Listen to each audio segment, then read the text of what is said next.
Okay, we have 1 minute before the bottom of the hour, and it's going to be a rally in the Eurodollar. I'm already hog long. These are my scalp exits. I'll be buying at the market here 121K. Because 21 is the Fibonacci portion of the trade. I'm going to put in a take profit of a measly 5.5 pips, which comes out to 4 pips probably in the end. With commissions, paying $1, paying $15, plus I'll probably be paying to $20 just to pull the trigger. So if I pull the trigger right now, let me take this up to I'll take it right down to a standard round lot, so I keep track of the math there. And I'm just going to pull the trigger right now, and I'm going to try to make $40. $40. I'm down $9 out of the gate. So that's not too bad. That's not too bad at all. That's commissions. I think they're added into that ticket. So it's at least 2/10 of a pip in commission, I think, or 1.5. So there you are, going down to that little small degree. Fine-tuning the end. It's a half of a pipette. Of course, that would matter if you're scalping. But if you're really swing trading big and the spread is 2 or 5 and you're looking to make 200 pips or 50 pips, I don't think it really matters, because if you can be right 99.8% of the time, which I am in this account only because, well, I haven't, now I could have got out today on this spike here in the Eurodollar. I was at $150,000 from $10,000 right at this point in this trap, which I pointed out 2 days ago. You don't need any kind of special software other than you do want to see the actual high and low of the day. Dramatically portrayed here with the big giant black bars. Black bars matter, and this is the code for it. Is going to be under indicators. It's bar, but I actually wrote a new bar. But I got it from the site. Oh, these are all my robots. Okay, so indicators is oddly enough above the robots. I thought it'd be below. I keep making that mistake. Plus I have that Heikin-Ashi smooth, which you could make a smooth version of this. In fact, the way it really should go, and I never finished it, was the smooth Heikin-Ashi. This is the actual price, and inside here lives every smooth variation. But I'm sorry, the last thing to go on the chart needs to be this. So you could have the cloud trading behind that, but you need to know the exact highs and lows. You could see the compression of the like if this is smooth Heikin-Ashi, you'd see the trailing, kind of, here's a big, streak, and then on the up there's a different color going up. You can make the blue up, and you can kind of see this window. You have an envelope to go long on the dailies. You're kind of trying to get in near the lows always. It's not the same. There was a guy that's got the buy limit here. He's picking up, and you're running tighter stops. So anything below, anything that is a wick, really, below close. So this is your entry window. And it'll be very psychologically demanding to buy into these giant smashdown. Now today we had the giant smashdown. And what is the cause for that effect? Well, we already knew that this was an extreme sell window, because this high, that is a one-day shelf of insane crush into And all the market's doing is trying to heal itself from the previous drama. And that's just going to go on forever like a dirt road with potholes. Okay, that's going to go on forever. Here's the floor we never reached. So we still have uncharted water here. And anytime it comes up here, we know sellers are going to come in at the highs here. So this is block by block, bar by bar. This was the buy limits that would have been very tough for you to buy into, because this pullback here was so vicious on the 1 hour that in 1 hour, well, actually went sideways here. But as you have this beautiful 6 hour smooth as this guy in, I think his name's Ratman, said, yeah, if your robot did a clean breakout, right? So what's the cleanest? Of course, this is not really clean here. What if the robot just happened to figure, okay, well, there's a robot that's written for this exact pip bar. I forgot to say in the design of my robot, I guess this is the simplest I can put it, is you need a 23 pip bot. You need a 24 pip bot.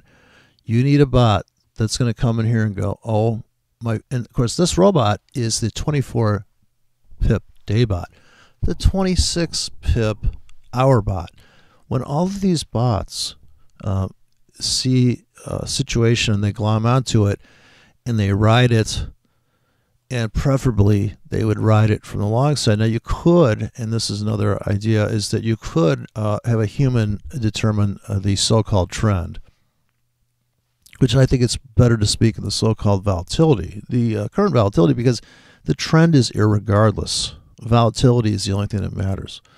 And you can prove it by just running the limit ticket launcher that I wrote that will run and make money on the euro dollar almost anywhere you drop it.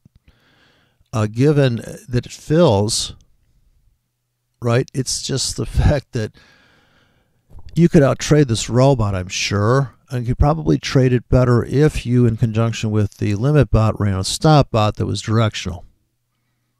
But even at that, you could still blow the fucker up if you're overloaded, even though you get the direction right. You can't be in so big that you're going to fucking blow up the account unless you are so good at trading, or you so you so don't care about making money, and you're trying to make money. So imagine that you're, but this is, you know, the same way you would try to do anything, that if you're not trying to do it, you're comfortable doing it, it comes naturally, you don't even think about it. I guess the aha moment when you wake up and realize that you're playing the best game of golf you've ever played is when you're going to fuck it up. In other words, if you've ever done anything so good, you're like, oh my God. And then you just, you kind of disbelief. So trading is also a belief system of, do you believe that, would you stop building custom cars if one car fucked up? No, because you maybe you got some bad parts or somebody milled them wrong. I was watching my buddy try to fix his old Camaro Firebird. I can never remember what kind of car he's got. I always feel bad. He takes me for a ride in it with bias ply tires. He's trying to relive the glory years. It's a classic issue with people. Or the Porsche they always wanted to have. And like this guy said on my channel, is that I've had people say to me, you can't complete a thought, or you can't string two words together. It's only because I'm trying not to insult your intelligence. I figure you know where I'm going with all these cliches, so I just truncate it before I insult your intelligence. Besides, I really didn't care. I knew I was going to talk for, I remember that when I did it, I said, sit down. If you think this is going to be a short video, sit down. Chris Hansen, have a seat. I'll tell you about like I said, that my dream platform, which, gosh, maybe I get this this girl at Starbucks to do voiceovers for me. It would be completely legitimate. It would be kind of like a sexy MT4 platform. I could tell her what it is. It's for a bunch of demented currency traders I know. And then she gave me this thing the other day at Starbucks. It had like a yen symbol on it, and apparently that is, she's like, look at that. She's like, it's like currency. So that Starbucks is giving out this gold foil. I don't think it's real gold. Little gift card sleeve with a... Oh, so they're so international. They're so cosmopolitan. That was so the rage. Oh, going up here, I got to chase it. Sorry, I'm not paying attention. Please hold on. Managing your PAM account right now. So did I tell you the story about this bigwig trader that was saying people would call his office and he would pace the floor? That was his trick. Pace the floor. He goes, because I think I asked him, or somebody in the crowd asked him, so what's the secret of making tons of money? And he said, space. Tom Bezos. Tom Bezos said that. Maybe he said it in his book, too. A lot of people just take all the stories they have and put them in a fucking book. But I noticed that position sizing is the deal. And then people say, you got to be able to time the market, too. But I would say you got to be able to price the market, too. So you could time the market, closing prices, but you better not trade with stops. Or you better trade with wide stops. Let me just say, well, okay, forget that. If you're going to go down the 5-minute chart and trade breakouts on the 5-minute chart, you better have like 0 spreads available and flat commissions. $6 round turn on standard lot, so that you're paying just over, it's 6 pipettes, right, for a standard lot. And you're good. You can do it. I can make 5 pips here, right? Can I make 5 fucking pips here? Jesus Christ. So, I know ICT thinks that he found the secret of trading when I think we all know what a stop hunt is. And the funny thing is, all he did was relabel this guy that... This is seeing all these people complaining about copyright strike, and this guy comes after me and takes down my thing because I'm... and I think I played him at high speed. I don't know if the copyright strike applies to... And I'm wondering, because I see people post stuff. I used to watch some hacked movies. Sorry, I keep not stringing 2 sentences together, but I think, it's just like if you were to get in your car and change the radio stations and never let even like half of a measure of song complete. Think about that. That's what it's like. Just buckle up. Okay, so I noticed this window here. In fact, this is just the most curious thing I can think of in the market is the fractalness of this fill. If we go back to the most recent vacuum from this pounding down this is kind of the Asian stop hunt, right? So it's in frequency, it's the same as this move here. So if you can imagine, the problem with trading is that these are 2 perfectly good fucking wicks to buy. The only problem is that this one, with 2 ton of stop, would destroy you. And you're in too big, you're like, holy shit.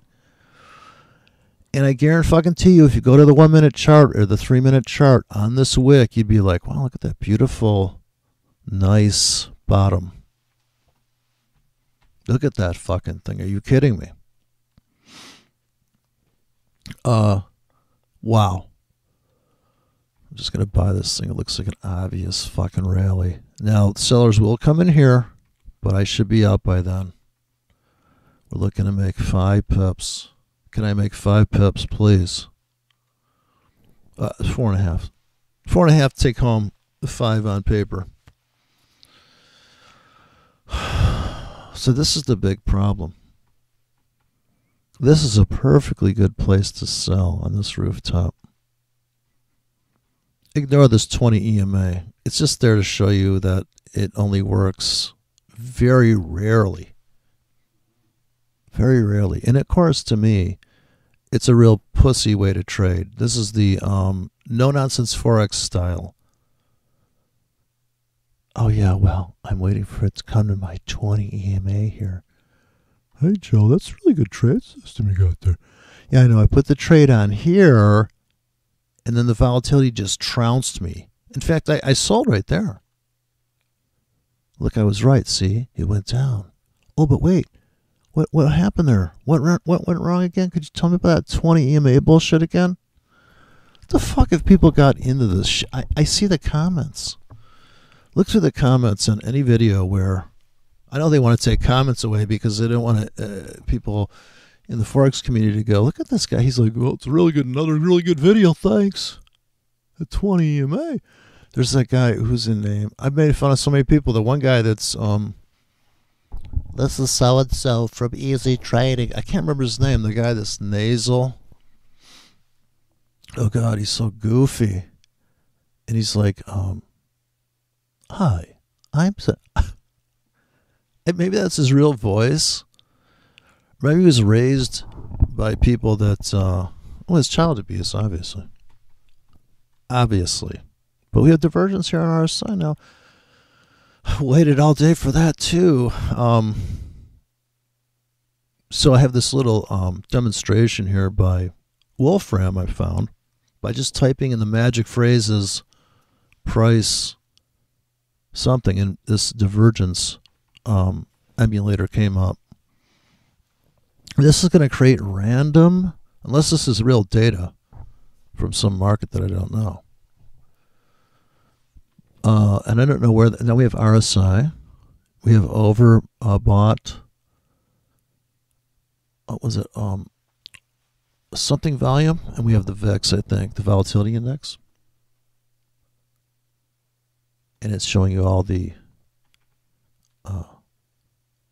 here, the line dot here. We can just track all the. It's just showing you how you would draw your divergences, doing it for you.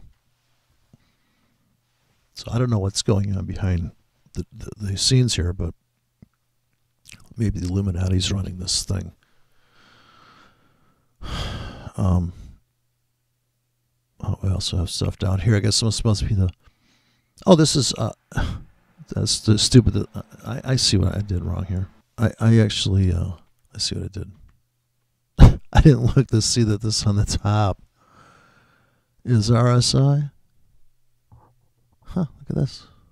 Not a veiled tick. Maybe there's data that's been loaded in here from somewhere. Huh. I don't know. It's fascinating. I could look at this shit all day. Because as I take this out, it seems to auto-calculate a different point. It repaints so fast. I guess when all three of those diverge, oh well. Thought that was fascinating. Now, this is the real market. So we were trying to make our targets are on this chart only, which is the 1 period moving average with the 4 period smooth moving average. What's funny is that if I was to take I used to do this all the time because I was fascinated by the like the 3 period moving average or the 2 period moving average. So if I take this 1 period moving average and take it down to a 2, it's very dramatic.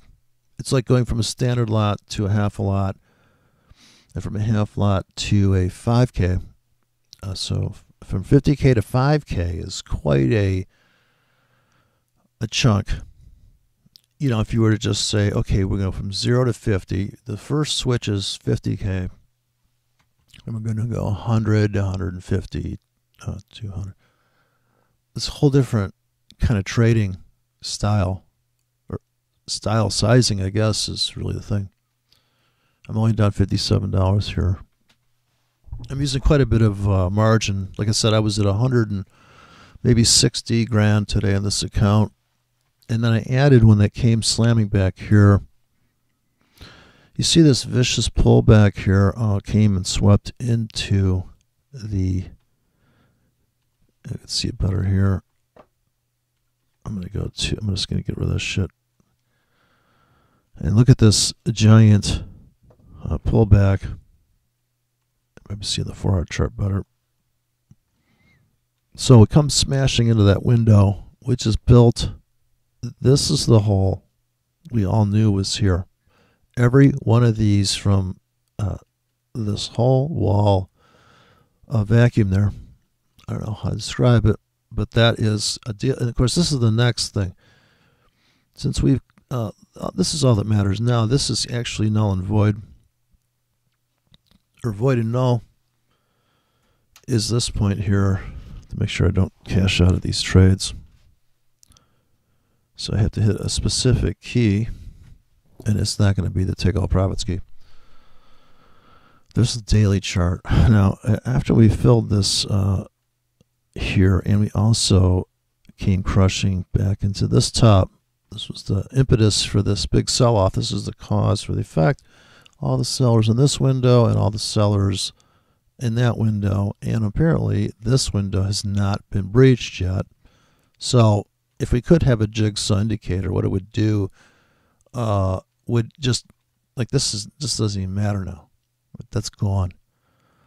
This doesn't matter now. All that matters, so you have to just look at your entry windows is going to be, here's where your buys are stacking up for limit orders, and here's where your sells are stacking up. There's more sells here.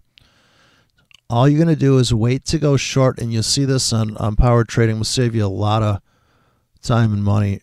If you ever saw on power trading, they're finding wackadoodle excuses to put fucking sell limits up here. All you need to know is these holes are the last known. Just like when Windows crashes, called last known good boot, right? That's all that fucking matters. The market only sees that. That is resistance. The top of every day is resistance. The bottom of every day is support. Well, support and resistance doesn't work. Yeah, well, it does. Because if you sold here at resistance, you're up on the trade right now. Do you get out? Yes, you should have got out. In fact, you should have got out when they went and stop hunted these guys down here. So all this is a big stop hunt game on the daily. Now you have to limit order entry on the daily if you want to just set it and forget it. You probably would have got filled there if you bought there. And that was later today. In fact, that was not the beginning of the day. It did not start out like that. And this is the problem. The context of that price event is back here. That is not this. This is not the beginning of the day. That's the end of the day. So you have to know when this shit happened. To prove it to yourself, it's very difficult to believe that you need to get in at the edge of the market. And so I'll never forget that. They said, what's the edge in trading? And there was a guy in FXCM that showed an entry like this, and I thought, come on, it's got to be more complicated than that. And he's like, what you're going to do, so funny, FXCM in the States, when they start, all you have to do is put your sell limit in here. And I'm like, well, that'll never work. Oh, gee, it seems to work like 1, 2, 3, 4 times. How about 3 times in one day? If you're going to consider this to be one day that's passed, I'm using the, this is the 24-hour cycle here, right? Another thing, if you're into cycles, I nearly have to get rid of that moving average. It's driving me crazy because suppose you're supposed to sell right now. It's coming up into the downtrend. You got to be kidding me. So if you look at this as your daily cycle, as your 24-hour cycle, now if you shift this over, so cycle traders, what they do is they say, okay, I like that. Now let me just take a half cycle of that. That's where they came up with that 14 for RSI. Now, if you could build, and so we verified that is a 24-hour cycle. Now look at the peak here. You see, and the another thing I couldn't believe on Forex, FXCM, they had 12-hour candlestick charts, and I swear to God, the market would turn around every 12 hours. This is a 24-hour, and here is the, I should have kept those overlaid so I could create another box. I guess subconsciously that's what I was trying to do. I want to make a 12-hour box, time, price over time here. And I guess the depth is going to be just arbitrary. We know it's 12 hours. So look at this. This is from 9:30 to whatever, from 9 to 9, from midnight to midnight. People will try to, now it's not perfect, right? Because you're like, oh, it's really kind of like this, but there is, so it depends. When do you expect the next bottom to come in? Now this would determine how long these limits are going to last in this area. And if you just have one limit here, single price, you can see the problem. You may not get filled. You would have got filled here. And if the order lasts 12 hours, it would have filled. You know this price exists. You drop the order here. In fact, when the market's here, now I'm just drifting off from what I was talking about. So just don't worry about it. In other words, I'm just going to Pleasant Trading Live here. I'm just going to say what I'm thinking. As it appears, because there's no sense. I don't want to bore the people that know what I'm talking about, and if you don't know, I'm sorry. I'm so sorry. But when I say people do cycle work, they want to have this linear cycle. They want to have this perfect, like a perfect moving average, like a smooth market. Like, take the noise out, please. And if the robot, I noticed the robots I've been testing, that it's not a robot, it's a trading tactic. If the orders only last for there's limits sitting here and only lasts for this much time, would have never filled and when the price comes smacking here. So on the robots, when I test the trade plan, really is what it is, or the risk plan, that it seems that if the order lasts all day, I get filled. Because here, actually it's counting out. As you guys could just see my count here. Right, that's 12 hours there. So if I have the order last 12 hours, and it really should have lasted for a whole day, and you can see it on the playback of how much money you make. You make a lot more money because you get more fills on the tickets that lasted the whole day. And if you survive, and these were also hard stop, hard take profit, but scaled, diverse entry only. And that robot, I can see the stats on that robot, and it's easier to edit those. It's easier to write those, because if you feather out, if you put a soft stop and a soft profit in, what happens is now you kind of cut into your. See, I'm kind of debating whether, in the end, if you're going to trade, okay, how many tickets you're going to put in that thing, and what's the size of each ticket, and all of a sudden you created a different curve inside the curve. So this is why it's hard for people to follow me, because I can't follow myself. But I'm thinking it's just coming to me. I don't want to sound like Jordan Peterson, but it's coming to me as I see it. It's a 3D world of risks. In other words, there's how far the tickets apart, and do the tickets get bigger as you go down, or do they get bigger and further apart? And is that overlaid on top of something that is denser? So by itself, it's a dangerous trade plan. But commingled with, like, I'm just going to make, like this, I'm trying to make 5 fucking pips. And I could actually hold the whole position, but I'd rather scalp out because I want to pad the account. So if I had to get out here and ruin my 99.6% win rate, I would take a loss. Of course, I have to get above these blue lines for me to go flat on everything and go, okay, you know what? I don't want to fuck up my wonderful. And this, another thing to consider, that if you really think trading some competition, that you don't want to scratch your race car. You don't want to have to blow the engine up. If you can win the race without destroying your car, isn't that like, wow? I mean, certainly the people that are funding you are going to think, geez, this guy, he really cares. Let's go there next time, honey. That was a really good price. I didn't rip us off or nothing. Okay, so top of the hour's coming. He seemed to like us. He gave us a deal. He said he's giving us a deal. I like that when people are doing the trading course. This course is normally 20 grand or a few 10 grand, but I get that. I can see why people are charging in a way, because you're actually you're renting them out like a. I guess if you're gonna have a private session with somebody, but I'm not saying Like, I would never do it because it doesn't make sense to me. Like, I can't imagine how awkward the conversation would be if you knew you were paying $100 an hour to talk to me. I'm like, dude, I'm just a guy in a room with a copy of Windows 8. I should be the guy getting reparations for even running. I should get like it should be free, the program. They kind of ruined it.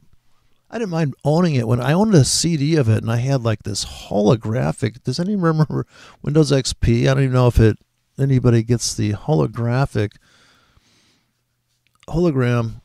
CD that came with it. I was just like, wow, that's kind of, wow, I guess we got something here of value. I don't know what's going on there. So, okay, I'm trying to stay on topic here. Trying to make my 5 pips, damn it. And of course, here I could make the argument for my target on the 1 hour. I'm just going to jump around time frames.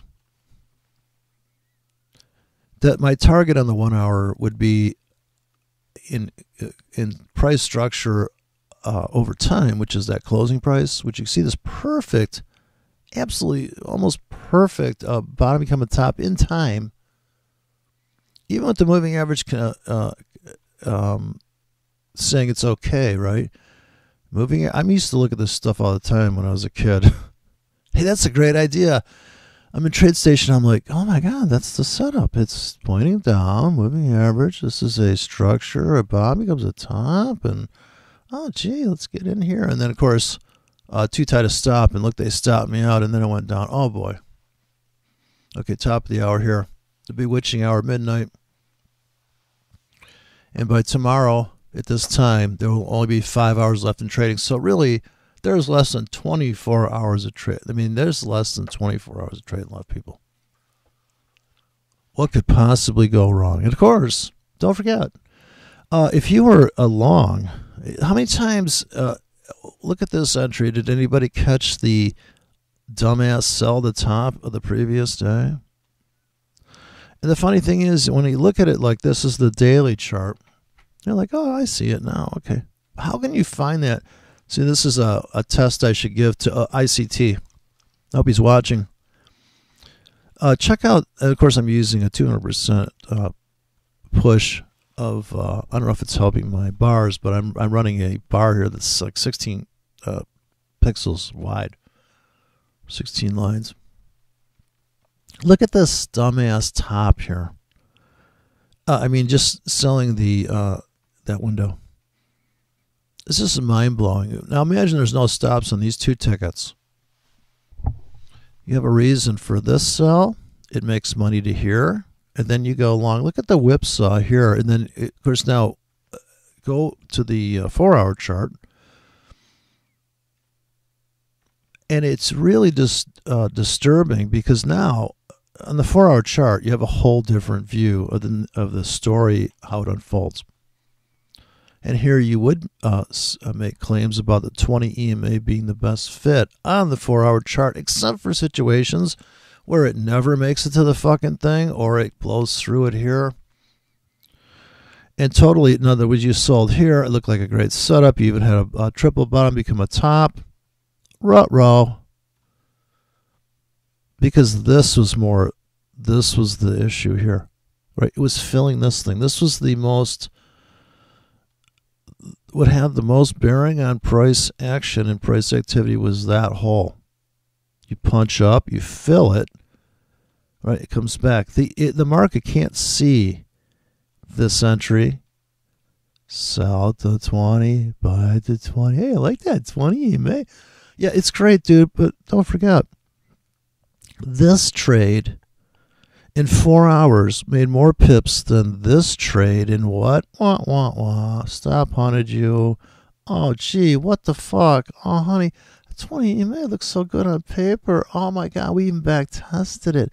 Don't waste your time back testing this shit. You could look at this chart one time, you could see all the fuck ups and all the Holy Grail trades, hopefully. You would just look at this chart and ask yourself, do you really have to, really? Well, I ran it across 5 different currencies. Dude, it's not going to matter because you run out of the guppy. Guppy's doing 300 pips and you're using the 2% risk of your account with $100 in the account. I mean, what, are you kidding me? Like, are you fucking kidding me? I don't know. I guess it happens. We also have the structure here. Top becomes a bottom. That's more important than this EMA shit. Well, you're just using the wrong EMA, man. Should have put a 34 EMA. We all know that's better. Okay, it's a little sluggish. Maybe it would only get filled here and here, but these are high quality trades, man. These are hard probability trades. High probability trade means nothing. I guarantee if I buy right now and get out in fucking 2 pips, that's the highest probability winning trade you'll ever see in your fucking life. Buy right now. Before we break out this 4 hour, we're going to this vacuum now. It's just vacuum to vacuum. This thing market is so stupid. Oh, but I like that 20 EMA. It's so smooth. Oh, it's like a really, it's perfectly tailored clothing. Or maybe you're the guy that wants to go for this. Don't forget, for every one of these schemes, if you're going to play the double top becomes the triple breakout here, get in at the breakout. But that breakout's got to be on close. Because if you got in here at the breakout, then okay, you were right for a little bit. Oh, look, it's breaking out. Oh, it actually didn't close there. See, really what's going on here is there is a double top here. There's also this vacuum. I think if you look at closing prices, it's a different trade plan because these are all market orders, or they could be pendings here. But typically, if I'm bullish, it's going down. I buy here, and I buy here, and I don't buy anymore because every hour goes up. To not break the rule of buying on pullbacks, I have to go to the 15-minute chart or less to not break the buy at the market. So here you'd have to say, if you buy at the market because of the reason it's down, you're going against the current. It's just that it's I know this sounds sad, but people would say if you love it at $5, you're gonna marry it at $2, and at $1 you're gonna clone it. And don't add to a loser. But see, now another aspect of buying at the market on a price pulse or a big move, I think on a pulse just seems like a bigger thing. Or let's say half hour, because I don't think that realistically we could trade the 15-minute like this. Half hour is 48 decisions a day.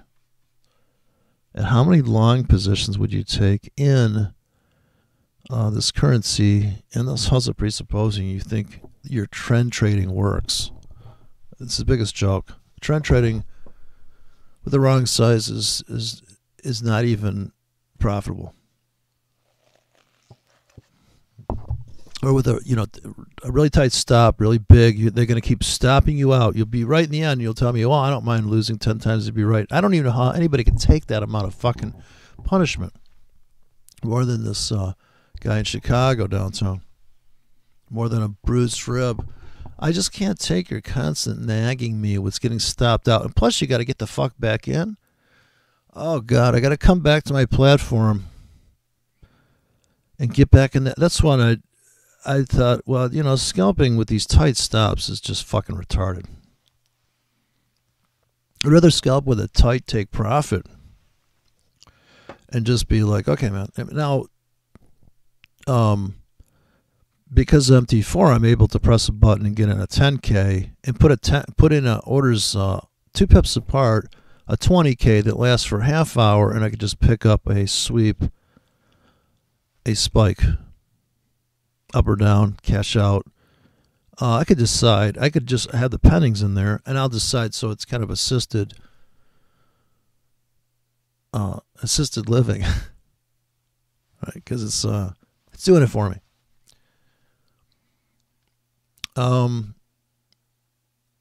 The robot that's going to launch a ton of orders really deep in a bunch of currencies I don't trade would be the best way to use a robot, because then it's doing something I wouldn't want to do. Whatever I would want to do. Because I think if you like vacuuming your carpet, or do you have one of those robot vacuumers, do you like to actually clean that really beat up area? Does the new robots know when they see a punished area of carpet, high traffic robot that focuses in more better? So the half hour here, if you would have bought today on every heavy pullback with a wider stop and just lock in that trade and say, okay, there's something kind of gratifying about having a trade plan for at the market. This is kind of like having a shotgun, as the old vice president would say. Just get a shotgun. Somebody's hassling you? They try to stop you out? Just go down to the brokerage house with a shotgun. Didn't some guy do that? He went down to the brokerage firm with a we've heard that story. Fucking broker. He stopped me out. I went down there with a shotgun. Straightened him out. So you would have bought this big smash down, right? And you would have bought in here and be like, holy shit. Next time it's down hard, and this is actually the half-hour chart. It's not fair. I think the 1 hour chart's better. And a 1 hour robot outperforms the half-hour robot because it doesn't overtrade any scheme. That's another thing I noticed on testing. That's the only thing I really got from testing strategies was frequency of trading and size and risk reward ratios is really the only thing that matters in these markets, unless you can see the bigger picture structure-wise. I don't think the robots can see structure. I don't think they can see price vacuums, and maybe you could build a vacuum bot, but it seems like it'd be maybe it's not that hard. Maybe he just looks back and says, well, is there a hole? I don't know if the robot, you can tell, hey, that hasn't been here in a while. Put some emphasis on that. I don't know. I get the feeling that the EA doesn't have like an emphasis meter or dial or variable that you could crank up and say, oh, become very aware of this. But then I guess that's what Bollinger Bands are. A Bollinger bot is really, I guess, if it's tuned to get in bigger when Bollinger Bands get very close together. So why aren't Bollinger bots making money? And I think it's only because you need about 10 Bollinger bots that are dialed in to the volatility or the dynamic range of the market. Or maybe you need 20 of them. Otherwise, what's going to happen is it'd be like if you had a instrument that had a squelch in it. If you know what a squelch is, like a threshold for dynamic range. Like you cannot make out what's going on because it has to push through its threshold. But if you had layers of these bots, a team of bots, because otherwise there's no way. And of course, not every robot's going to run, but this one robot's looking at very, very, very specific criteria. Otherwise, how would this make any sense? Right? There's not one robot that's going to... How is it going to stack all that criteria? MACD. I've seen the code on this shit. It's looking at MACD and the classic settings. It's looking at RSI and the classic settings. There's the most retarded fucking robots in the world. It's like that no-nonsense Forex guy's idea of like his algorithm is check this, check that. But then, of course, everybody says, because they know this is true, they have to step outside their system and go, yeah, I know the moving average says this, but don't do as I say as I do. Whatever that... You're like, hey, give me that fucking thing. Fuck that robot. And what robot is... I'm going to go to the 1 hour chart because this is just too much data. And like I said, this will make more money is the 1 hour strategy. The at-the-market strategy. So every time it's up or down more than 20 pips, the market bot comes in. So I'm speaking of the market bot now, or you're going to be the market bot. And big bar upsell. I don't know if this one's big enough up. This did not go up that far. This didn't go up that far. Maybe you sold here. This is a big up move. So maybe you got 3 sells in there. This one became a winner down here when the limit boys came in. So you got to know your exit on those market orders. If you had sold here really big and here really big, this one became break even here, and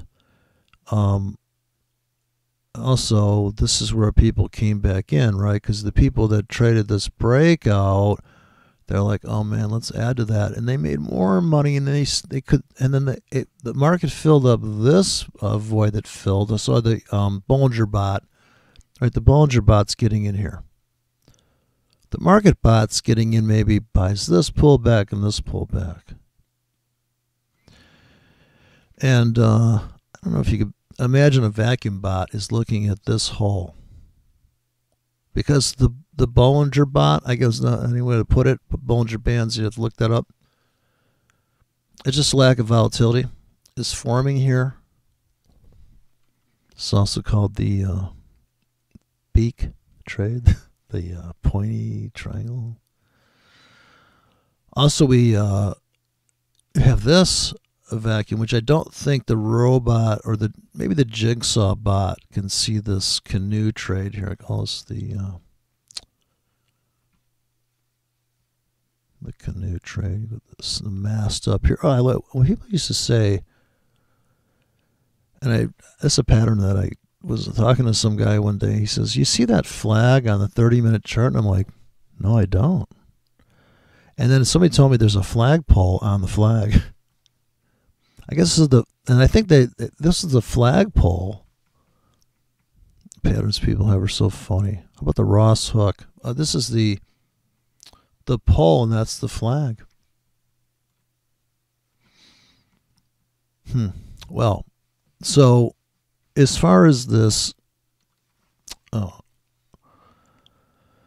1 hour chart goes, we would have gone long. So let's say we're going on a buying campaign. As soon as Asia comes, we'll buy every pullback in Asia because we think tomorrow the price will be higher than it is today. And the only clean, stupid logic to get into that would be we'll buy every hour it's down. So we bought here. And I'm going to try my zoom key here, even though it's disturbing on this thing. We buy here. We buy there, and that's it. We only got 2 tickets. I guess it's slightly down there, maybe 3 tickets long. And that's not good enough, I don't think, because we can't have that. We can't have a market order scheme running, and a layer on top of that, which is the ultimate in trading, is to have 2 strategies running, or 2 techniques. So we buy those 3 at the market, say, and when we pull the trigger here, we know that we have a limit here, buy limit here, and maybe we have a buy limit here. This is a very conservative trade plan. And we have stops for both those ticket hard stops way down here. I give this a different color, of course. Unfortunately, you have to move the whole. I just can't get to the color pad here. I don't have anything range right. But we have a master stop down here that's connected to both those limit tickets. Now the question is, where do we get out? Well, if we had bought down here on this,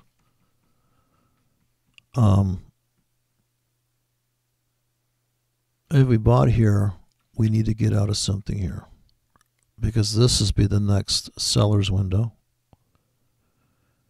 This is all stacking up. We're just looking back, all right, like this. That's all that matters here, and all that matters here now is this. And volatility is usually quiet in Asia. So we expect sellers to come in here. And if we do dump here, imagine we get out everything, and everything will be up because this is our worst entry. But we got in that over here. A lot of these tickets, I got in right here last night, and I didn't get out. at the top here, I did say in the video 2 days ago that we knew sellers were up here above this price. We knew that. Wasn't that hard to figure out. And of course, if you sold at the market on there, sold at the market, got filled on limits here. So as this is coming up, you would be short on limits, and you would have to, at this point, size would matter. How many sell limits do you have scattered up here, or do you have any? Or are you just going to trade very conservatively and sell one on pending and one on the market? 2 tickets. Then where do you get out? Well, you know, your scalp would be to this top, because if that's a real breakout, then it's going to come back, retest, and then really take off. The other ticket, maybe you do have a, but here's where you'd have a stop and reverse, which the Forex, no-nonsense Forex guy doesn't understand how to make money on reversals. He can't trade a reversal because he got stopped out once. I don't get it. He's been psychologically damaged, obviously. And everybody goes through that where they go, I'll never do that trade again. But then they realize that they just, it's like, okay, I'm never going to buy that kind of car again, but maybe you got a bad car, right? A lemon. I think they call them lemons. They had a lemon law. I'll tell you what. The government's so funny. You know, it's I guess the reason the government steps in. Sorry for that uncompleted thought. When the government steps in and tries to help people because they're so fucking stupid. Like, if you're getting lemon cars, stop buying that piece of shit. Well, I work at the company. I know, you work with Joe and he's drunk every fucking day. You need to boycott the place you work at. It's shit. Okay? Just build your car in the garage. I don't know. People just become lazy. The government will fix it for you. Yeah, they'll fix it. Now look how you're walking bow-legged. Look at you now. Look at you. I told you, no kids. I'm telling you. The 4-hour chart is a little easier in the brain. Also, the 4-hour chart, the beauty there, it looks like watching paint dry, but we can get our brain around it. And these are, if you're going to trade without stops, you could make the argument, like I said back here, if with a 26 EMA, it looks better than a 20. Of course, right? You can, oh yeah, do the. But then you just can't take that into the future and make that your new a trade plan. You can't take that and apply it to the Canadian dollar. Plus, you're going to watch that trade. Are you going to trade that so big? I mean, I'm trading so big here. You know, I don't think a lot of people put 10 grand in an account, take it up to 150 grand, and don't get out. Maybe they don't. Maybe these people are trading like this with real money. Now, what I do with this with real money, I probably would have got out at 75 grand and said, you know what, it's too much stress for me. If I take it from 10 grand to 70 grand, I'd probably just get out and put 5 grand in 2 new accounts. I go test out a new broker. I go buy some, I don't know, some organic bread or something. I just don't get it. You know, another thing is people say, well, this guy he's right 100% of the time. Yeah, you can be right 100% of the time, but you know the stress or the wanting to keep up that performance rate? I mean, I could just get out of everything right now and go to sleep at $129,000 from 10 grand in under 2 weeks. Right? I'm kind of not really paying attention to this account. I dump when I'm up. Last night, before I went to sleep, I was up 20 grand. I could have got out. I was up 40 grand midday, or this morning when the news came out. A jobs report slams it around or something at it. You know, the market got very hairy at 8 o'clock. Right? It gets anytime it gets up into that price vacuum, though, it's getting hairy. We all know that is the pending doom. In other words, the pending doom for the guy that's on the wrong side of the trade. If you're sitting in a trade and you're like, oh, God, this thing's right near a fucking price vacuum, like this thing's going to get sucked into a fucking vortex, and I'm on the wrong side of it. That's a problem, right? That can be. The impending doom. And, of course, you know, I was trading the British pound a long time ago, and not good at selling. So I sold the British pound into a price vacuum, and I thought, oh my God, this really does work.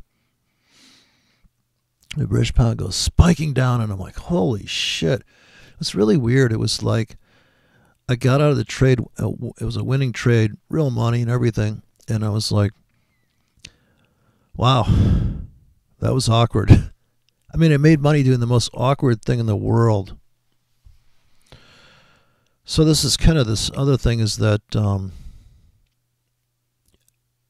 where you are in the trade, because it really is a trade, you know, you are kind of going in and out. And when do you pull out, right?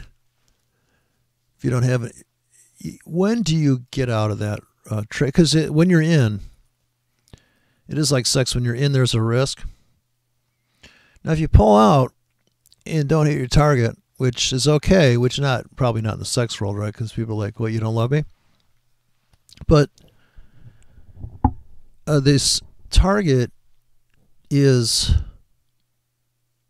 it's okay to get out without hitting your target because, well, you're probably going to get a retest. That was the thing that bothers you about the market is the bonus. The fact that it's noisy is working in your favor, believe it or not, because the best entry is below you if you're buying, and the best entry above you is above you if you're selling. And we probably haven't got to that price yet. And some type of vibration up and down, and some type of price action, I guess they call it. And here come to the sex issues again. Yeah, the porn platform. MT porn. I wonder if I could do that. I'm sure that's sellable. Now that's something of value there. Are you subscribed to the latest samplings of pulling the trigger? And you can actually have it set so you could have he calls out the size of the ticket on the market orders, you know. It'd be hysterical. It would take some work. I mean, you have to build all the files. Anybody could do it, but I'm saying that's a valuable product there. Because trading is, and if you use it, even if you use it on a demo, it'd be funny. That's a tour I could get behind, to go on tour and go down to the Forex. They still have symposiums and stuff. The trading symposium. Show up in Chicago. Go to get a booth. Sign up for our monthly voice sample updates. I'm going to chase it here. It's going up. I'm just going to load the wagon for a few more tickets. Oh, I forgot I'm still in fucking Zoom mode. Sorry. I can't tell when this thing's in Zoom mode, honestly. Because that doesn't matter. I can't string two thoughts together. So don't worry about it. The software is so shitty that it doesn't show up. The icon is not colored, like highlighted, like I'm in that mode, but it does for drawing. For drawing, it does that. What do you want? I don't even know what I spent on this thing. $20. I don't know if I own this or they're going to hit me every month. I don't even know what's going to happen here. I hate when they have a reoccurring payment because I can't fucking keep track. I don't know where my keys are in the morning. I don't know what's going on. I can't find my wallet. I call the credit card company. So one time I called the credit card company. I said, yeah, I lost my debit card here, and I said, well, of course I'd find it the next day after I order a new one. So now I kind of hold back, and I go online, and I'm really scared that somebody's used my card. I'm like, God, it's got to be here somewhere. I just don't have a wallet. I'm just such a nonconformist. I'm so angry about conforming to this fucking the way things are laid out, you know. It's not right. Alphabet's the wrong order. A lot of things have been done wrong, and I just resent it altogether. So trading's been a great place to just be very frustrated and resentful and betrayed. The market betrayed me. It stopped me out. The stop hunt. You know, the stop hunt, the whole concept of that has got to be the most betrayed. It's like your girlfriend got a hold of your cell phone. I've been listening to these guys in this morning show call people that are cheating. It's hysterical, man. I almost think it's fake. It's just too perfectly funny. It's got to be real, though, man. Because when the black people get busted, they're like, you need to get home. I mean, you should hear these black women. I'll see you when you get home. A white girl will be like, honey? Oh, no, the white girls are going, well, just don't even bother coming home. No, the black girl's like, no, I will see you when you get home. I would not want to, boy, I tell you. So, it's like, trading, I think if you had to explain trading to somebody on the street, knowing what you know, you'd have to be so selective in what you tell somebody what to do and how to do it. Because I saw a guy one time I was on I was on Skype with somebody. We were watching somebody else show somebody else how to trade. It was like so a guy that kind of had a basic knowledge of what a candlestick was, and this bizarre teaching style where what they would say to somebody who's apparently never seen anything. I guess I can't imagine not. Sorry, I keep trying to approach this a different, better angle. I feel like I'm climbing a mountain looking for the best rock to grab. But if you were to imagine you don't know anything about the market, and of course the person you're telling, the guy kept saying, well, see this candlestick here? He's quizzing him as he went along. He goes, who's in charge on this candle? And the guy's like, the bears, because it was a down candle. And the guy goes, you're right. Okay, who's in charge on this candle? And I don't know, maybe I know too much about the market, but does this even work, this educational approach? Is this an up, Johnny? Is that an up bar or a down bar? Like, at the end of this, from 9 o'clock to 10 o'clock, is the price higher at 10 o'clock than it was at 9 o'clock? I think that's a storybook. 2 apples get on a train and 1 orange gets off. There's kind of course, there are people that think in patterns. There's people that think in language. So there's definitely going to be the person that says, no, I don't understand what you're saying. Like, I can't even see the pattern you're talking about. Now, this would be a filter. Another thing, if you have a prop house, you have to figure out if the people you're interviewing are visual pattern thinkers or are they auditory checklist people. Because it's like they say about porn, you know it when you see it. So the pattern trader would just say, oh, the picture's worth 1,000 words. Every picture tells a story, right? Rod Stewart. And the guy that says, no, I want to hear the story, and then I'll put the picture together later, or maybe I can't imagine somebody not seeing the pattern, but that's just me. But I think if you did say it like that, you're reading the ticker. You're saying, well, you know what? At 10 o'clock, the price is higher than at 9 o'clock. I noticed that at 11 o'clock, it's the other way. If we would have got in here, and that's what my first experience with trading was, looking at the newspaper and saying, wow, you know, it hasn't been at this price in a while. Last week, we were at this other price. So how odd is that? You know, we've been up, we've been down. And it is so odd to think of that, because then you really are going to write it down and say, well, you know, if we would have bought 100 shares at $10 and 3 weeks from, you know, look at this. If we would have waited 20 days, and it's like $1 a day, and we were in there, because we could have added along the way, and people would add to a winner, maybe a pyramid up into that position. Still can't make my 5 pips on this fucking thing. This is how bad Asia is, because they're coming into the London Open now.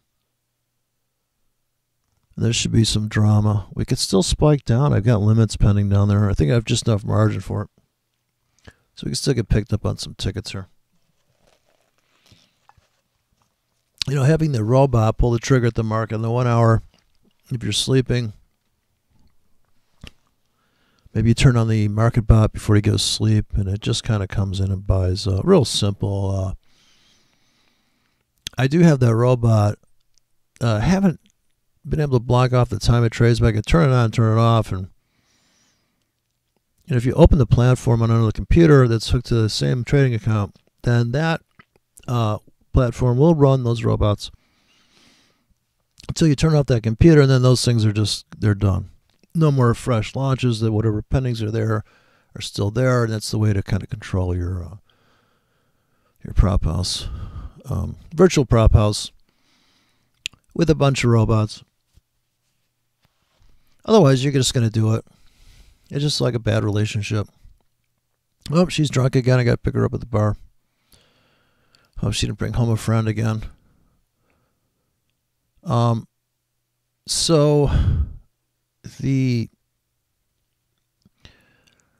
volatility is the problem, because the quickness with which you can make money and the quickness with which you can lose money is psychologically disturbing if it's a lot of money and it's more money than you're used to seeing, which is possible because you're trading with leverage. So it's not that high leverage trading is risky. It's that high leverage trading is mentally disturbing because it creates such equity volatility. You're just not used to. You're not risking any more money. I just don't get that. Whatever's in the account, this is for 10 years now. If you had $300 in the account and you didn't trade with stops, and you could maybe end up with a negative $20, but they would zero that out for you, you're not going to lose more than it's in your account. I got to call you up from Cyprus and ask you to put more money in. I'm just going to close your account, kick you out maybe. You go to the next broker. But the relationships here, I understand why the United States, nanny states involved in the exchanges. The government's got their claws into the exchanges, and they're making some kind of money from the revenue from, it's their best interest to keep it.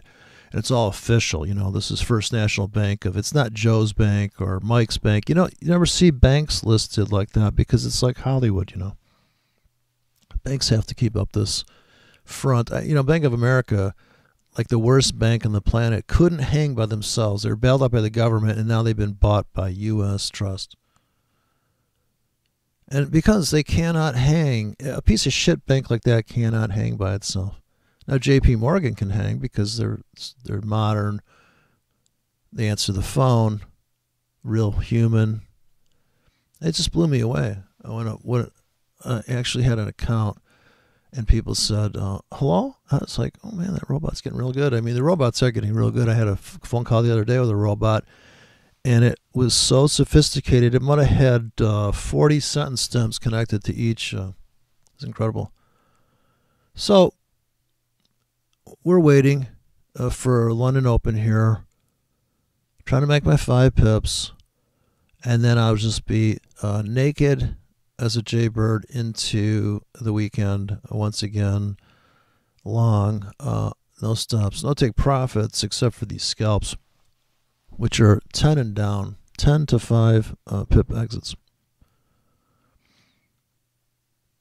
I was going to take this 2-period moving average down to a 1 period down to a 2. Okay, we have the 4, and I'm going to make this 2, which will give us a little more, take some more noise out. I cut the noise by 50%. That's why I was talking about the 50K to the. So what's funny here is that as soon as you do that, you're like, okay, man, I think I like this trading system. When you go along, this is another one of those dream bots, but like I said, the size would matter. When the 2-period crosses the 4-period, it's not a simple moving average that I have, and it makes a difference. Actually, you could have different. I think it's simple on the 1 period. So they're both simple moving averages. And here you have the sell. You buy when it crosses, when the one crosses the, of course you're kind of getting a little late. And the robot is going to get in late on that. He's not going to get in here at the cross. He'll get in after it crosses and closes down, which is here. You can't, it's so smooth you can't see it. I'm sorry. I keep thinking that's that. Actually, this is a 2-period moving average. So actually, it's trying to, it should be here, but see, it's smoothed out. So it only makes it to here, and then it's down. And you haven't crossed here, but you have drifted here. Sellers coming at the 4-period on the 1-hour chart. Bam. That is not the true price. The true price is here. So, you know, this is down hard. See how hard that's down where there's a lag just because I went to a 2-period. Here's where the robot gets tortured. It goes long, it goes short. It goes long, it goes short. Now here's where it gets tortured. And here's where you would lose because you don't get this beautiful crossover. And maybe it's running a trailing stop. And finally here it gets stopped out. But look at this. This is 5 hours up, 1 hour down. See how hard that down is? And then when it goes here, it flags out. And then it keeps drifting down until it can finally come back here and stop, hunt that edge. So it's all again the same thing here. I have to buy some more. I'm going to buy some more right here before we go into this void. Now I'm going to try to make 5 pips on those tickets. I'm down $8 out of the gate. Standard lot. Spread's kind of wide here. Apparently. 4-hour chart. 1-hour chart. Max zoom in. These bars aren't as big as these. These are the jumbo. The jumbo bars. See, it's max zoom in with the 1-hour chart. So it's a whole different look. To me, this is what's really going on. So as far as this vacuum theory, we have this 2-hour void or vacuum that's filled. Sellers come in. We actually never made it past that wick. So this is max zoom in. That is literally a tenth of a pip. You cannot put a order any tighter than that.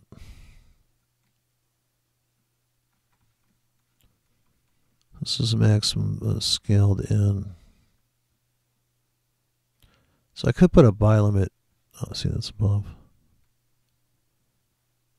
You can see the spread here. These two white, that's the spread right there. So it's maximum zoom in. This way we can go from the 1 minute to the 5, 15. See, the 15 is a perfect entry on the 20 EMA right there. That's sort of thing you could, if you have a 20 EMA, you've got to go look for the time frame it's working on. Here it says sell. Here it says sell. See the 20 EMA on the 1 minute chart. You're selling there. Of course, you're not really seeing the fill of. You would have your sell limits would be filled here because that is the vacuum, but the ask, it's not like it's pushing up because the spread is so wide.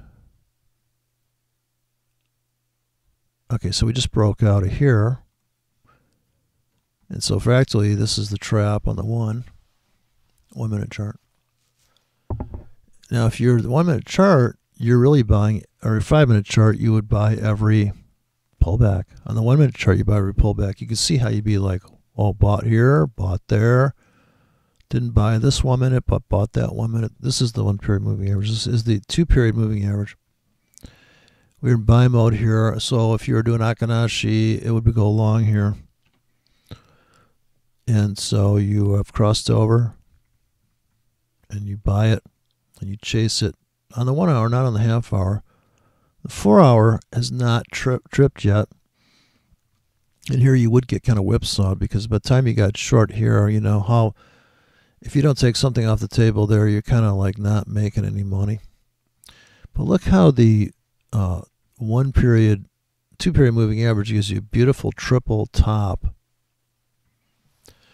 The 4 period gives you a double top. That 4 period gives you that double top, and it's just all. Now we're going to go to the 5-minute chart. Or let's see, what did I have? The 15 was that the.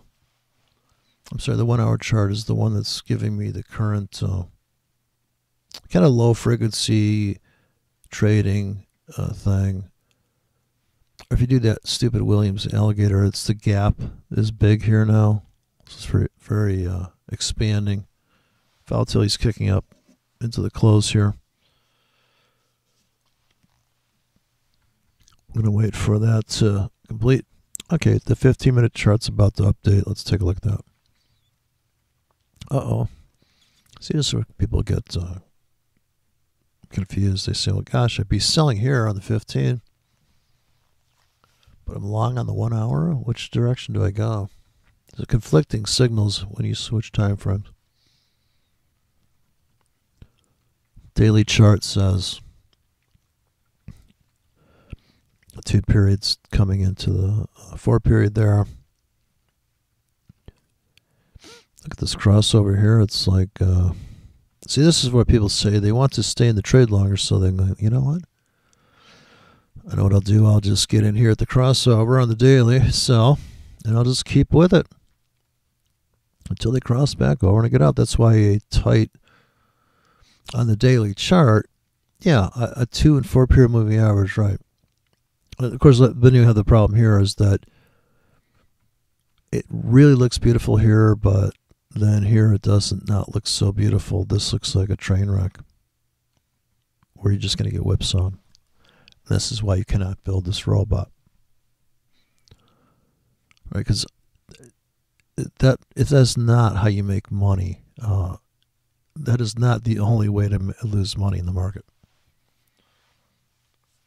And this is why this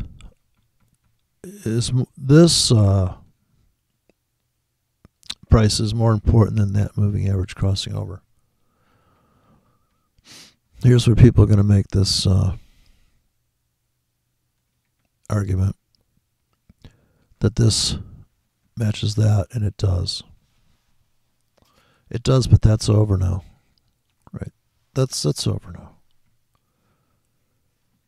Now that all that matters is this this leg. Now I'm sure that somebody's thinks that this is a channel going down. I don't think so. It's over. This volatility, this zigzag here,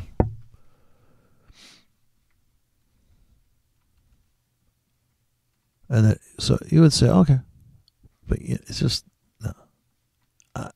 Usually you don't get this thing perfectly going down this. There's no respect for the channel. Okay. Market doesn't know that exists. It's not going like this. It doesn't work like that. It's like a clothesline.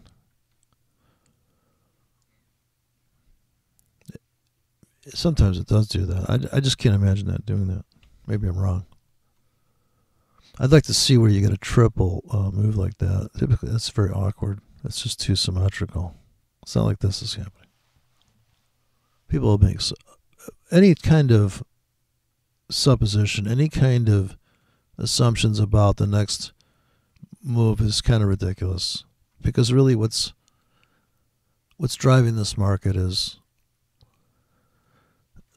the lack of uncharted prices. Here we're going down again. Look at this beautiful entry in the 20 EMA. So I think what's driving this market is the voids that are filling.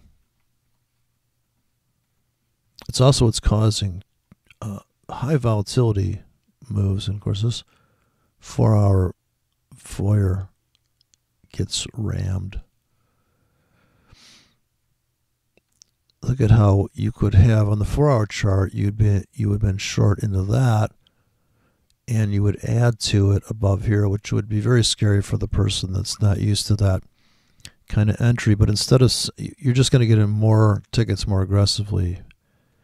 This fill here, you really got to get out probably as soon as they take out this low, because the buyers are coming back, and it's just this big tug of war. I'm going to buy some more here. I think I'm going to make my 5 pips finally. I better make my 5 pips or I'm calling my broker. Come here, you. What you monkeying with them stops for? I know they can see my stops. Can you imagine you have some prop? Somebody should do a movie. They had a movie called Boiler Room, but they should have a movie called Prop House. And there's this meth head scalper in the script, and he comes in, and he's like, I know they're going to hunt my stops. Fucking bastards. But he's making money. He's white knuckle through the whole day, but he's our biggest producer. So funny to think about that kind of, and he's using the sexy platform. Get her done. So, oh yeah, all stop entries got get her done. Or it says something like, this will be a high probability trade. When the EA is running.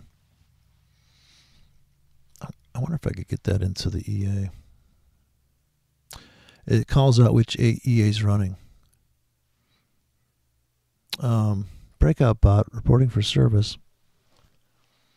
There's got to be something like that. With all these, I mean, all you need to do is trigger that wave file somehow.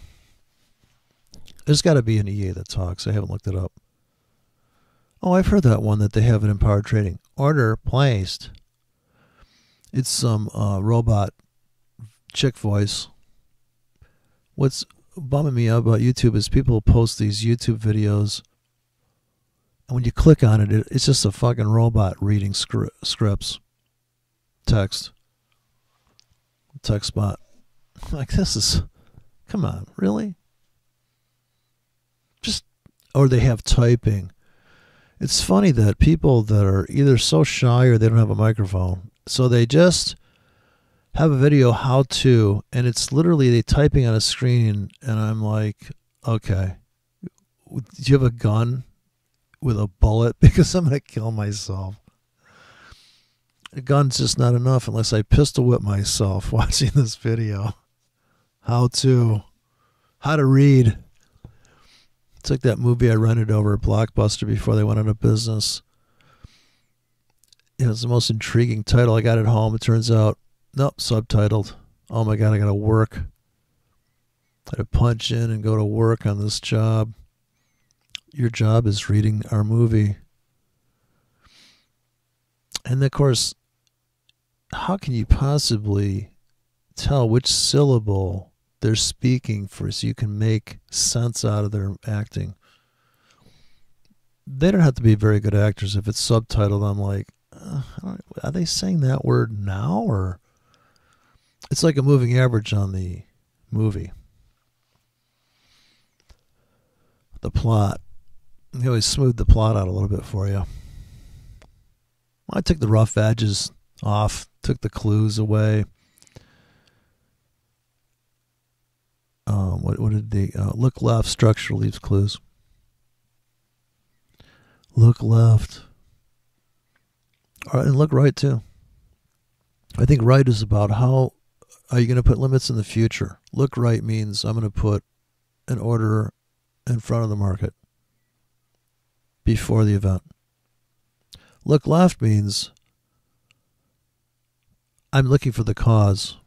I'm looking for, well, people look too far left, I think. A price 3 years ago doesn't matter on a pivot. The only time look left, say you're going into a 10-year you're going to prices you haven't seen in 10 years. We haven't been down here in 13 and a half years at this one price, right? You're just coming up on the chart. The market's actually approaching this level. And sometimes it just dips into it. Of course, it's a very frantic dip. On the small time frames, it's pretty vicious looking. If you've ever seen this event. On a tick chart, it looks like the world's coming apart. And then it may just be like, okay, that's it. It's almost like this false alarm. No, it just doesn't matter. It's not going there. It's not falling into this zone of price for whatever reason. Ran out of willing. They call them level 2 trading, willing buyers and sellers. It's a will. They're willing it. The crowd. Or that's it. Just that's it. That really is support.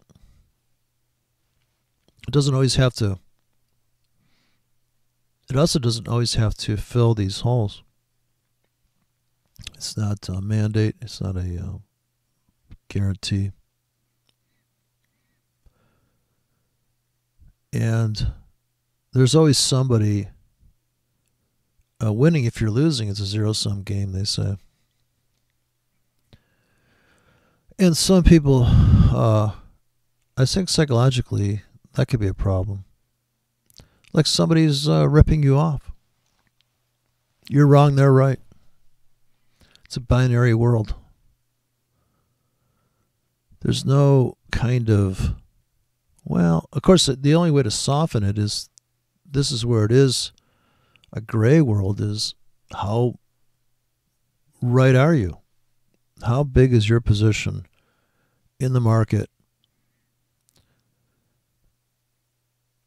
And so the smaller the position, the less, maybe the less conviction, supposedly. People would say, well, I got skin in the game. Unless you got skin in the game, of course, this is the only way to actually make more skin, is to have more skin in the game, make more money, of course, right? But it's funny how people, and that's also kind of a sporting term, I think. If you're going to go play football, that you're going to get bruised and scratched and skinned up.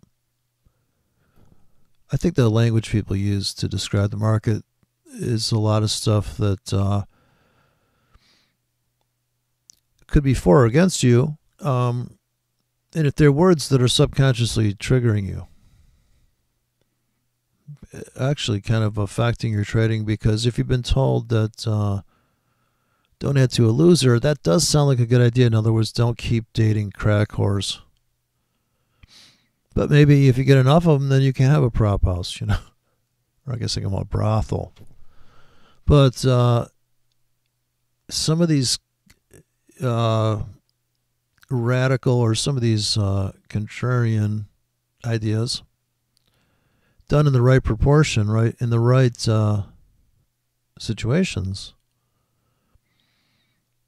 it's better. And of course, there is no kind of trading ethics or morals, but that I don't know if you can come to trading without bringing that into the formula and somehow feeling like you want to have a checklist or rule list to be a disciplined trader and all that stuff. You have to work around the fact that maybe you're not very organized or disciplined or those things. Of course, that's when, the robot's going to take over that task for you. You know what you're going to do. You know how the market functions. So you think, well, you know what? I really don't have the time for this nonsense. And I'll hire somebody to build me a robot, or I'll figure out how to build my own robot. Or, you could learn this MT4 code. I'm sure I could probably sit down with some geek and have him kind of speed read it to me.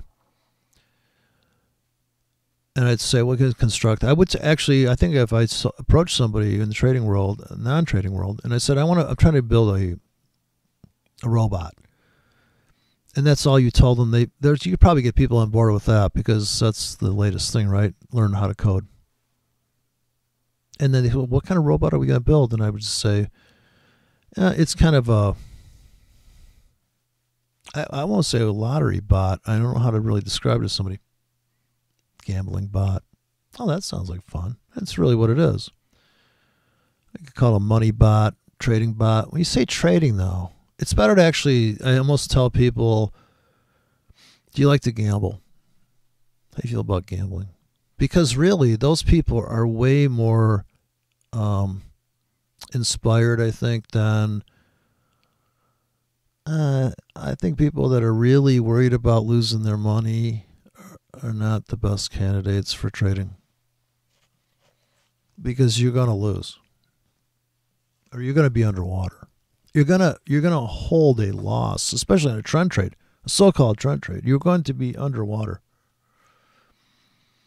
Right now I'm down $6,000. I was up $57. I could have gone flat there. I was almost just had like a, I could easily reload it and set that ticket to bigger. But it's not easy because then I have to come back in and pull the trigger all over again. Coming up on 1 o'clock now. So I'm getting ready to hit the hay, and I'm just going to let this thing go. And I have limits sitting beneath it, haven't got filled. I should put some limits in for a retest and lower. And this is where sizing will come in. But I may have gotten in too big. I'm not going to touch it. We're right in the middle. We just closed out a doji on the 4-hour chart. This is the 1 o'clock. Here comes the 4-hour robots. Or the 4-hour traders. Now, the 4-hour traders have bought. We do have the 1 period moving average on this one. We know what they did. The 4-hour robots, they bought this, and they bought that. They're long 3K. They're underwater on this one. And this one, they're just about to get their head above water. Right? I can't believe how slow this computer is. So, the buffer is filled up. I guess I have to move up to about 32 gig of RAM. Because a 16 gig of RAM, nothing's open, but I do have YouTube in the background here, but oh boy, I don't know what to say. It's such a boring game. I guess say robots. Of course, there's another thing is there's supposedly these robot comment bots, and you can kind of tell those are fake. Comments that are fake. Now we're waiting for this void to fill, which is an 8-hour void above the last 2 bars here. This should be obvious.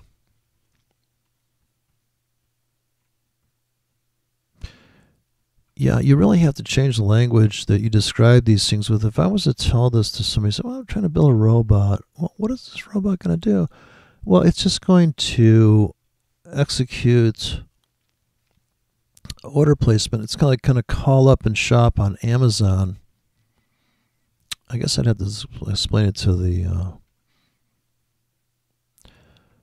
Okay, what I'm looking for is things on Amazon that are on sale that I don't have time to notice that they went on sale.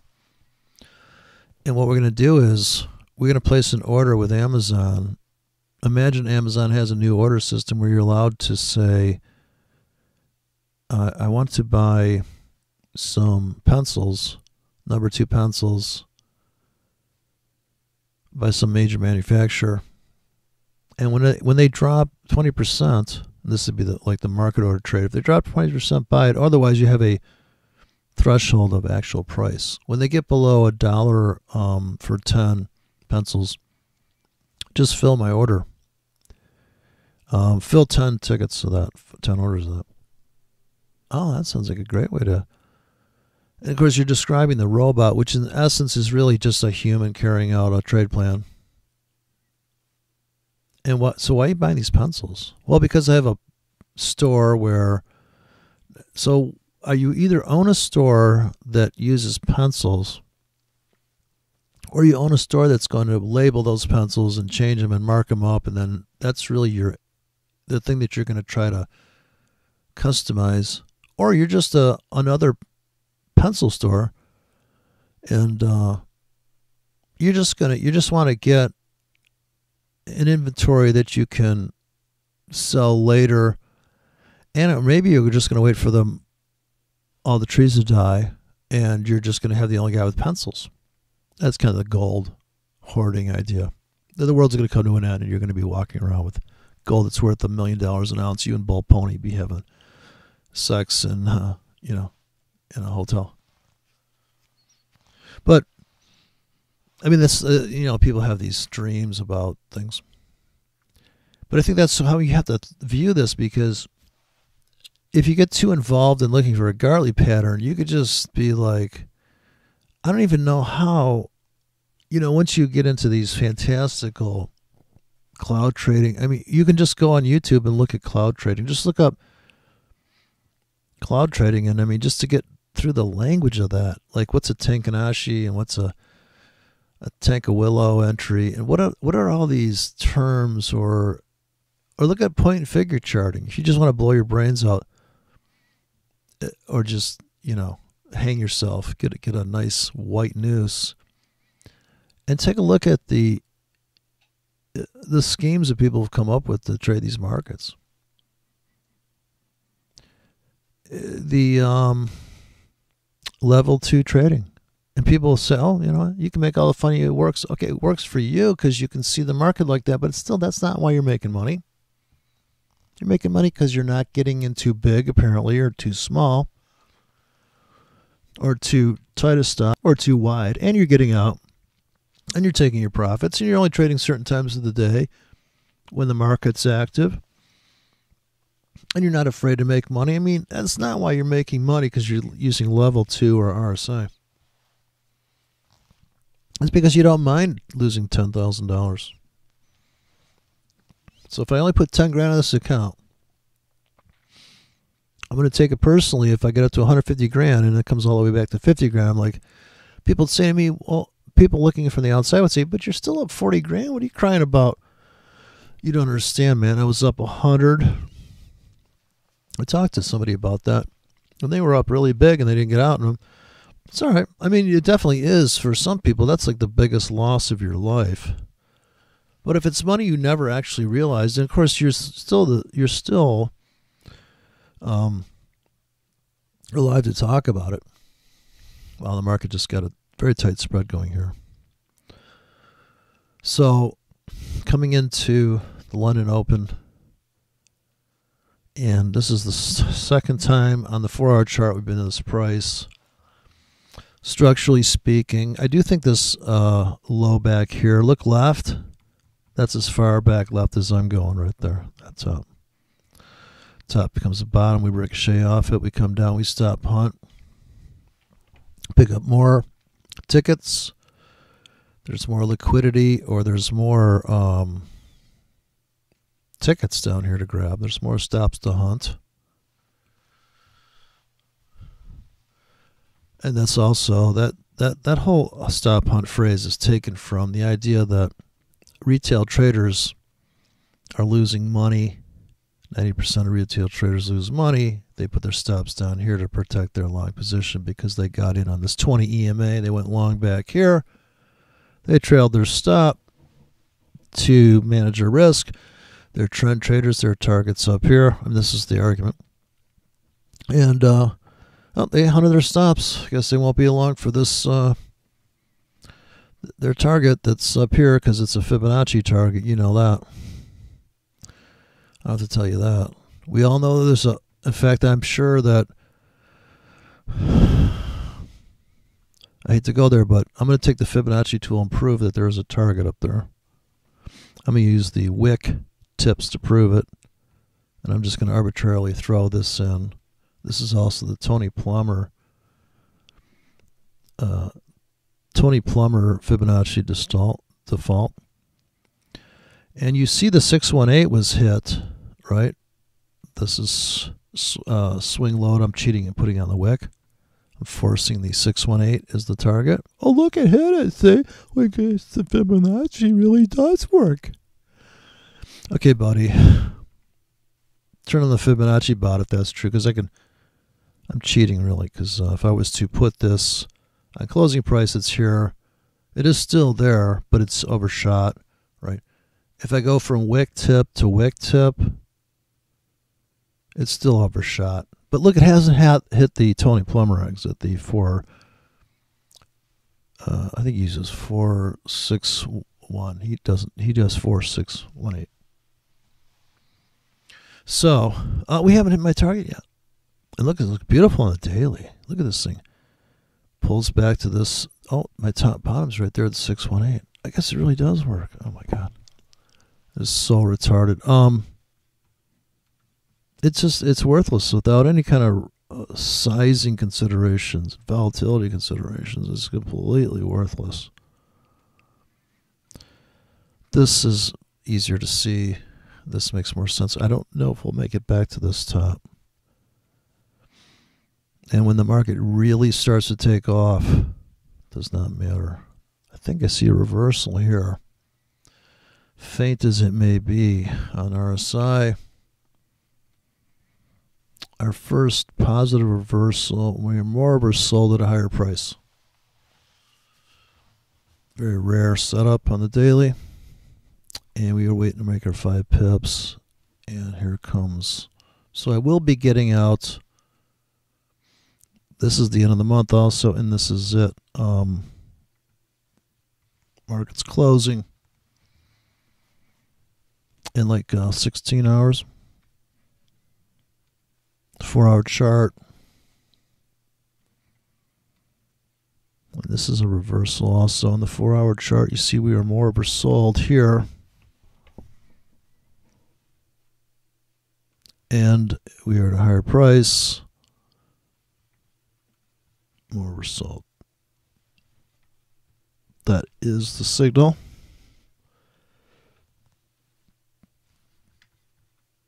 More oversold, higher price. You have to really drill down to see that. And of course, that gives us expectation in closing prices that if we take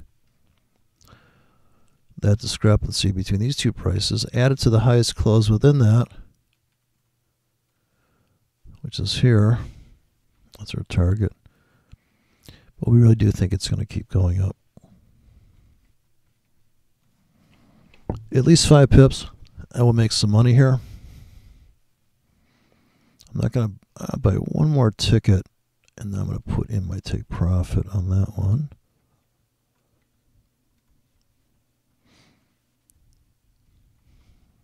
Like 4.5 pips.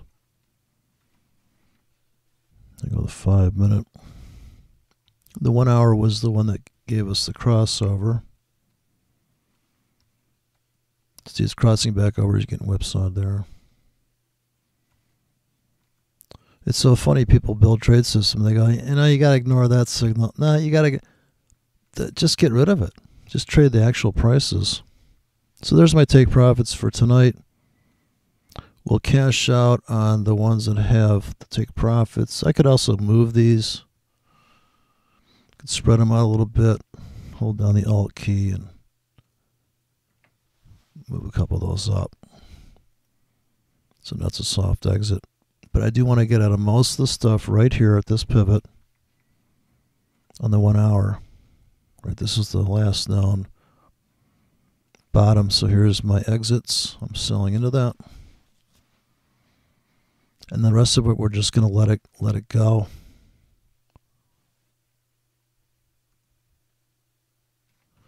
It's a buy in the half hour. You're below the 4-period moving average.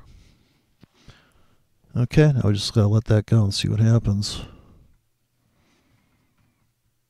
Sitting at 129,000, down $2,000 into the Donna, Montana.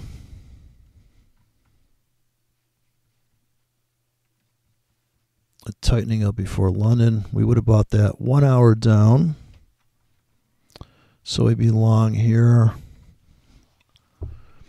On the market bot, it's going to buy this one, this one, this one, and this one. You're long 4K. Got to take out that, take out that, take out that. Right now we have a vacuum forming underneath. So we could pop up here and then we could come smashing back into this void too. So be prepared for anything is all I'm saying. That's all I really wanted to say. Everything else is just rambling, incoherent, unconnected concepts and statements. Uncompleted thought, video number 58.